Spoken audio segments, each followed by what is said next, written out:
بسم اللہ الرحمن الرحیم۔ السلام علیکم۔ روزی وائس چینل میں آپ سب کو خوش آمدید۔ آج میں آپ کے لیے ایک بہت ہی اچھی اور دلچسپ کہانی لے کر آئی ہوں۔ کہانی شروع کرنے سے پہلے آپ سب سے گزارش ہے کہ آپ نے اگر ابھی تک میرے چینل کو سبسکرائب نہیں کیا تو میرے چینل کو سبسکرائب کیجیے، ساتھ جو بیل آئیکن ہے اس کو بھی کلک کیجیے تاکہ ہر نئی آنے والی ویڈیو آپ تک آسانی سے پہنچ سکے۔ میری بھابھی ہر روز 7 کلو کھیر بناتی اور دیچکا اپنے کمرے میں لے جاتی، لیکن مجھے حیرت اس وقت ہوتی جب بھابھی 5 منٹ بعد ہی دیچکا خالی کر کے باہر لے آتی اور کہتی کہ آج کھیر میں میٹھا کم تھا۔ ایک دن میرا دل کھیر کھانے کو چاہا تو میں نے بھابھی سے کہا تھوڑی سی کھیر مجھے بھی دے دے۔ بھابھی کا رنگ پھک ہو گیا اور کھیر سے بھرا دیچکا الٹ دیا اور بولی غلطی سے گر گیا ہے۔ اب مجھے بھابھی پر شک ہوا۔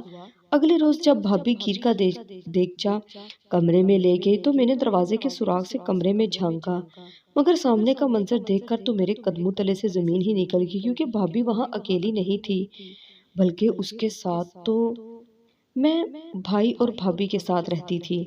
میرے والدین بھائی کی شادی کے کچھ عرصے بعد ہی فوت ہو گئے تھے۔ بھائی نے بھابھی سے کہہ دیا فضا اب تم نے میری بہن کو بیٹی کی طرح پالنا ہے۔ بھابھی نے بھائی کی بات کا مان رکھا اور مجھے نہایت ناز و نام سے پالا۔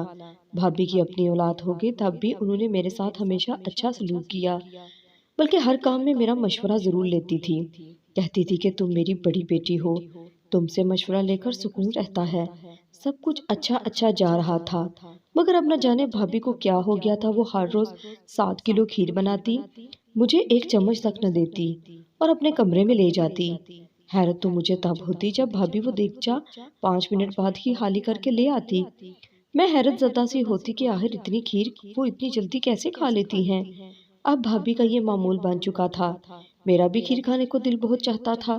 ایک دن بھابھی کھیر بنا کر اپنے کمرے میں لے جا رہی تھی تو میں بولی بھابھی تھوڑی سی کھیر مجھے بھی چکھا دیں۔ بھابھی چند منٹ تو میری طرف دیکھتی رہی، پھر جیسے ہی انہوں نے کھیر کی طرف دیکھا تو بڑی خوفزدہ ہو گئی۔ انہوں نے جان بوجھ کر وہ دیگچا نیچے گرا دیا اور بولی یہ تو غلطی سے نیچے گر گیا، لیکن وعدہ کرتی ہوں کل جب کھیر بناؤں گی تو ضرور کھلا دوں گی۔ مجھے معلوم ہو گیا تھا کہ دال میں ضرور کچھ کالا ہے، اس لیے میں نے بھابھی کا راز جاننے کی ٹھان لی تھی۔ اگلے روز جب بھابھی کھیر کا دیگچا کمرے میں لے گئی تو میں دبے قدموں سے ان کے کمرے کے پاس جا کر کھڑی ہو گئی۔ میں نے دروازے کے سوراخ سے کمرے میں جھانکا تو سامنے کا منظر دیکھ کر تو میرے قدموں تلے سے زمین ہی نکل گئی تھی، کیونکہ بھابھی وہاں اکیلی نہیں تھی بلکہ اس کے ساتھ 20 بچے بیٹھے تھے اور ان کے کمرے کا باہر کی جانب کھلنے والا دروازہ بھی کھلا ہوا تھا۔ میں جلدی سے اٹھی اور باہر سڑک میں نکل گئی۔ میں بیرونی دروازے سے بھابھی کے کمرے میں داخل ہوئی تو ان کے اوزان ہی ہتا ہو گئے تھے۔ میں بولی بھابھی یہ سب کیا ہے؟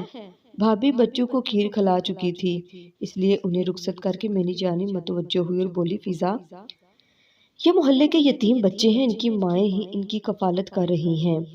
خود سوچو اس مہنگائی کے دور میں کوئی عورت اپنے بچوں کا پیٹ پالے یا پھر ان کی فرمائشیں پوری کرے۔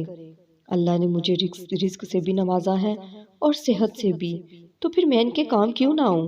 میں یہ نیکی سب سے چھپا کر کرنا چاہتی تھی، رایا کاری سے بچنا چاہتی تھی۔ میں نے تو اس نیکی کے متعلق تمہارے بھائی کو بھی نہیں بتایا تھا۔ میں بڑی حیران تھی اور بولی بھابھی اگر یہ نیکی ہی آپ کر رہی تھی تو کل جب میں نے آپ سے کھیر مانگی تو آپ نے دیگچا کیوں الٹ دیا؟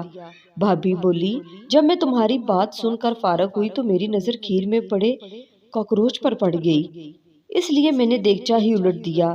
میں بھابھی کی باتیں سن کر بہت متاثر ہوئی تھی۔